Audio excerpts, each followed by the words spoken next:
આજે 27 ઓગસ્ટ છે, કાલે રક્ષાબંધન છે, એટલે રક્ષાબંધનની રજા નથી, પણ આમ જરાક બધાને મોઢા બતાવી દો તો થોડુંક બધાને પેટમાં દુખે છે.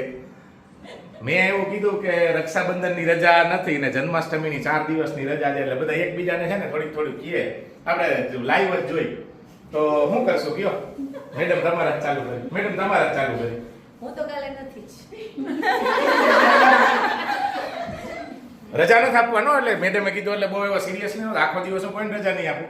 તમે અંડરસ્ટેન્ડિંગ કરીને અડધો દિવસ સામે સેટિંગ કરી દો છો તો મારી કોઈ ના નથી. ધારો કે માસી એમ કહે કે સાહેબ હું આજ સાંજે હંજવારી પોતા બધું કરીને વહી જઈશ ને કાલ બપોર પછી આવીશ 1-2 કલાક, તો મારી કોઈ ના નથી. આ એક દાખલો દીધો. હા મેડમ હું કીધું? હું કાલે ઇવનિંગમાં આવી જઈશ.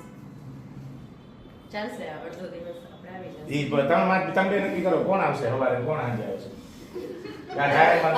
પારુલને જ્યારે જાવ. હાલો ભાઈ, ઓકે બસ. હાલો અમારું ડેન્ટલ નું થઈ ગયું, તમારું મેડમ જોઈ લો. હાલો હવે આ બધાની શું ઈચ્છા છે કયો જાહેરમાં, એટલે ખબર પડે. હાલો બોલ. હાફ ડે હું સવારે આવીશ ને જેની સબ પછી આવશે. ઠેક જેની સર પૂછવા જરૂર નથી, રેડી. એટલે આવું આમાં બધું હતું, મૂડ એટલે મીટિંગ હતી, બીજું કઈ નહીં. ડન.